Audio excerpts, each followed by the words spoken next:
Salut, c'est Mich, j'espère que vous allez bien. On se retrouve pour une nouvelle vidéo sur l'univers de Naruto et aujourd'hui on va parler de Minato Namikaze, le 4e Hokage de Konoha, l'éclair jaune de Konoha, plus précisément l'un de mes personnages préférés de la licence, si ce n'est mon Hokage préféré. Et il y a une question qui m'a toujours tourmenté et on va essayer d'y répondre aujourd'hui dans cette vidéo: comment Minato a appris sa technique signature, le Hiraishin no Jutsu. Plus communément appelée la technique du dieu du tonnerre volant en français, la technique en question a rendu célèbre le 4e du nom pendant toute son histoire, mais cette technique n'est pas une technique qu'il a élaborée ou créée, mais juste améliorée sur le papier, puisque cette technique est une technique créée par Tobirama Senju, le 2e Hokage de Konoha. Et comme vous le savez, le 2e du nom de Konoha, Tobirama Senju, est l'un des meilleurs Hokage de Konoha, tant sur son histoire, ses décisions et ses créations en termes de jutsu interdits qui sont dans ce fameux rouleau, mais on y reviendra plus tard. Je vous invite d'ailleurs à aller voir les 5 choses à savoir sur Tobirama et Minato de Shuri sur la chaîne. Aujourd'hui on va plus se concentrer sur cette fameuse technique, le dieu du tonnerre volant, créé et élaboré par Tobirama Senju. Le Hiraishin no Jutsu, la technique du dieu du tonnerre volant, est selon moi une technique à ranger dans la classe rang S, par sa complexité, sa gourmandise en termes de chakra et surtout son nombre d'utilisateurs connus dans l'univers, Minato Namikaze et Tobirama Senju. Et même si on a pu voir des techniques similaires dans l'œuvre, celle-ci était nettement inférieure par rapport au dieu du tonnerre volant. Cette technique demande à l'utilisateur d'avoir à l'esprit stratégique, l'utiliser au bon moment lors d'une guerre, d'une bataille ou d'un combat individuel, exemple Minato versus les 1000 shinobi ou Minato versus Tobi. Cette technique demande une bonne connaissance de son chakra et surtout une maîtrise en Fuinjutsu. D'ailleurs, comme on a pu le constater par le biais de Minato Namikaze ou Tobirama Senju, l'utilisation de cette technique demande l'utilisation d'un artefact, un kunai plus précisément. Même si Minato avait des kunai spécifiques en termes de design, l'effet et l'utilisation étaient similaires à celle de Tobirama Senju. Ce que je veux dire par là, c'est que l'effet de base de la technique permet à l'utilisateur de jeter le kunai et de se TP en direction du kunai en question, ou de se TP là où le kunai est placé. Même si Minato étendait cette technique à plusieurs kunai, l'utilisation de base est de TP l'individu ou une chose à un endroit voulu. La vitesse d'exécution de cette technique était telle que même un Uchiwa aguerri utilisant ses 2 Sharingan ne pouvait pas définir l'emplacement de la téléportation de l'individu. On pourrait même vulgariser cette technique pas comme un clone, mais plus comme une invocation de lui-même. Et on a pu d'ailleurs constater de l'efficacité et véracité de ses propos dans l'histoire à 2 fois, Tobi versus Minato, mais surtout Tobirama versus Izuna Uchiwa, mais à une petite différence près, puisque Tobirama Senju combinait l'Hiraishin no Jutsu avec du Kenjutsu, l'Hiraishin Kiri, qui permettait à Tobirama de se déplacer à une vitesse fulgurante et transpercer l'adversaire avec son katana. Et comme toute technique dans l'œuvre Naruto, une technique peut être améliorée et boostée par un autre utilisateur. Exemple Naruto avec le Rasengan, et Minato n'a pas dérogé à cette règle puisqu'il a clairement amélioré l'Hiraishin no Jutsu, notamment face à Kyuubi, où celui-ci va dresser une barrière spatio-temporelle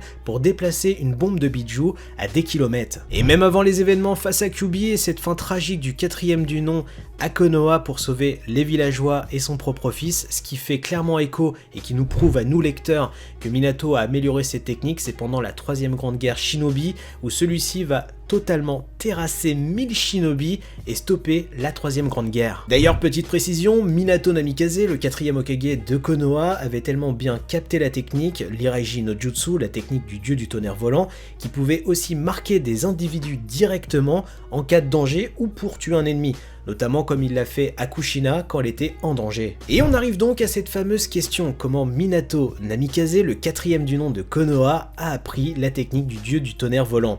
Et avant de faire cette vidéo et vous proposer ces 2 théories qui seront dans cette vidéo, j'ai fait pas mal de recherches pour voir si c'était évoqué, expliqué, et il y a quelque chose qui m'a mis sur la piste pour cette première théorie, et ça se passe dans le 4e databook de l'univers de Naruto, où il est précisé que Hiruzen Sarutobi, le 3e du nom de Konoha, aurait entraîné Minato. Hashirama Senju et Tobirama Senju étaient les maîtres de Hiruzen Sarutobi, qui deviendra par la suite le 3e Hokage de Konoha, et dans l'idée, vous le savez, Hashirama et Tobirama ont partagé leur savoir à Hiruzen. Hiruzen était d'ailleurs connu comme le Hokage de Konoha, connaissait et maîtrisait toutes les techniques de Konoha hors Kekkei et techniques qui étaient liées à un clan. Hiruzen Sarutobi était également appelé dans l'œuvre le professeur. Celui-ci aimait bien inculquer plein de savoirs à plein de shinobi Et là où c'est intéressant, c'est que, vous le savez, à un moment, Hiruzen trouvait et voulait un successeur pour le 4e Hokage de Konoha. Il penchait sur Orochimaru, mais il a vu que Orochimaru était intéressé par les enfants et les bails chelous. Donc il s'est forcément tourné sur la sagesse et attendre pour trouver un nouvel héritier. Et l'héritage dans Naruto, c'est quelque chose qui est souvent mis en avant. Et on le sait, Jiraiya a vu en Minato l'enfant de la prophétie. De toute façon, à chaque fois qu'il rencontrait un gosse, c'était l'enfant de la prophétie.